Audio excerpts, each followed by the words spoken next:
Good morning everyone. आज की आपकी हिंदी की कक्षा में आपका स्वागत है। आज हम पढ़ेंगे आपकी व्याकरण की पाठ्य पुस्तक से पाठ 13 गिनती यानी काउंटिंग। जैसे आप लोग इंग्लिश में काउंटिंग करते हैं ना 1 2 3, इसी तरह से हम हिंदी की गिनतियों को भी अंकों में और शब्दों में लिखना और पढ़ना सीखेंगे। अंग्रेजी अंक में लिखा 1, अंग्रेजी में 1, हिंदी अंक 1 और शब्द में 1। अगर आप देखेंगे तो चित्र भी एक ही दिया गया है, फिर यहाँ पर 2 चित्र हैं, तो अंग्रेजी अंक 2, हिंदी अंक 2 और हिंदी शब्द 2, द में ओ की मात्रा 2। फिर यहाँ पर 3 चित्र हैं, 1 2 3, 1 2 3, तो अंग्रेजी अंक 3, हिंदी अंक 3, शब्दों में 3।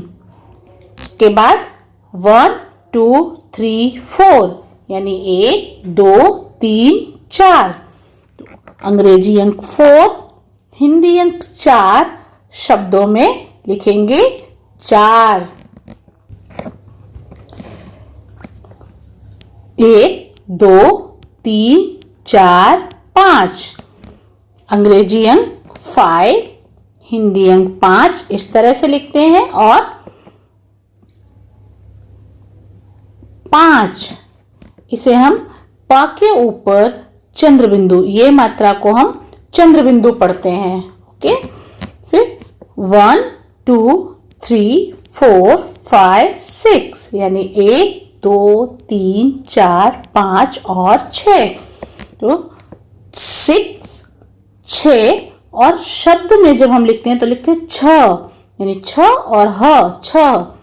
फिर 1 2 3 4 5 6 और 7, इस तरह से यहाँ पे लिखेंगे 7, ये अंग्रेजी अंक 7, हिंदी अंक 7 और शब्दों में 7। 1 2 3 4 5 6 7 8 यानी 8 चित्र हैं, तो 8 8 और शब्दों में 8। फिर 1 2 3 4 5 6 7 8 और 9, यहाँ पे 9 अनार के चित्र हैं, अंग्रेजी अंक 9, हिंदी अंक 9 और शब्दों में 9, ना में औ की मात्रा 9। 1 2 3 4 5 6 7 8 9 और 10, देखिए 10 बैग हैं, तो 10 अंग्रेजी अंक 10, हिंदी अंक 10, 1 और 0, 0 को हिंदी में 0 बोलते हैं, अंग्रेजी में 0 बोलते हैं, तो 1 and 0 10, 1 और 0 10 और शब्दों में द और स 10। ये आपकी 1 से 10 तक गिनती थी जो अंग्रेजी अंक, हिंदी अंक और शब्दों में थी। अभी हम इसका अभ्यास करेंगे। गिनती का सही मिलान कीजिए। देखिए यहाँ पे गिनती दी है और हमें उसको सही मिलान करना है, जैसे अंग्रेजी अंक, हिंदी अंक और शब्दों के साथ। तो एक एग्जाम्पल करके दिया गया है, दूसरा एग्जाम्पल हम खुद करेंगे। जैसे ये दूसरा दिया है 5 यानी 5, हिंदी में इसको हम बोलते हैं 5, तो हिंदी का 5 ये है। और फिर उसके बाद शब्दों में यहाँ लिखा है, हम इसको इस तरह से मिलाएंगे। दूसरा अंक है 2, 2 हिंदी में 2 और शब्दों में 2 इस तरह से मिलाएंगे। उसके बाद अगला नंबर है 9 और 9 को हिंदी में 9 पढ़ते हैं और शब्द में इस तरह से लिखते हैं, तो इनको हम इस तरह से मिलाएंगे। आगे देखते हैं कि चित्र देखकर गिनतियों से खाली जगह भरिए। यानी यहाँ पे चित्र भी दिया है और उनकी हमें गिनती भी लिखनी है, तो कैसे लिखेंगे? एक चित्र, पहला उदाहरण हमें करके दिया गया है तो हमें शब्दों में ही लिखना है एक। अब यहाँ पे 2 फूल के चित्र हैं तो हम शब्दों में ही लिखेंगे 2। उसके बाद फिर यहाँ पे 3 दिया गया है और 3 शब्दों में लिखा है। फिर यहाँ पे देखिए 4 चिड़िया हैं तो हम यहाँ पे शब्दों में ही लिखेंगे 4।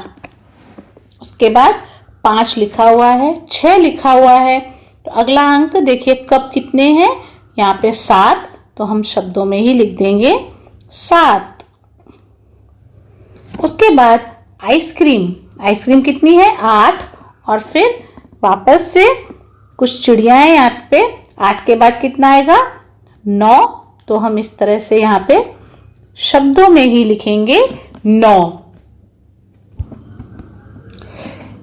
यहाँ पे एक क्वेश्चन दिया गया है, आपके दोस्त ने अपने जन्मदिन पर आपको 2 टॉफी दी, आपका छोटा भाई आपसे 1 टॉफी मांग रहा है, तब आप क्या करेंगे।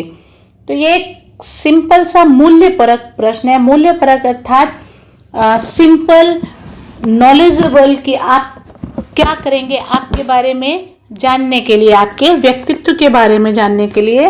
आप जल्दी से दोनों टॉफी खा जाएंगे या फिर एक टॉफी अपने भाई को देंगे। तो गुड मैनर्स क्या कहते हैं कि हम एक टॉफी अपने भाई को देंगे तो सेकंड इज करेक्ट, हम दूसरे वाले आंसर को राइट मार्क करेंगे। इसके बाद है 1 से 10 तक की गिनतियों को क्रम से मिलाकर चित्र पूरा कीजिए और उसमें रंग भरिए। तो देखिए आपको 1 से लेकर 10 तक गिनतियों को सिर्फ मैच करना है और अपना मनपसंद रंग भरना है। तो हम उनको मैच करना शुरू करते हैं।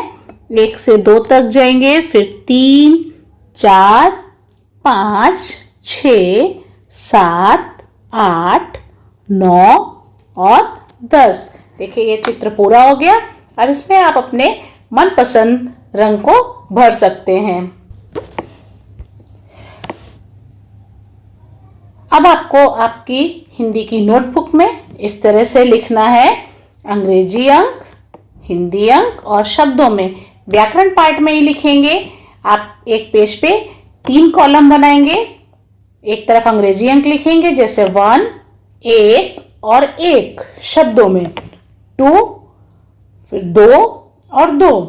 इस तरह से आपको 1 से लेकर 1 से 30 तक, ये आपका होमवर्क भी है। ये आपको 1 से 30 तक गिनतियां लिखनी है। तो आज की कक्षा में बस इतना ही।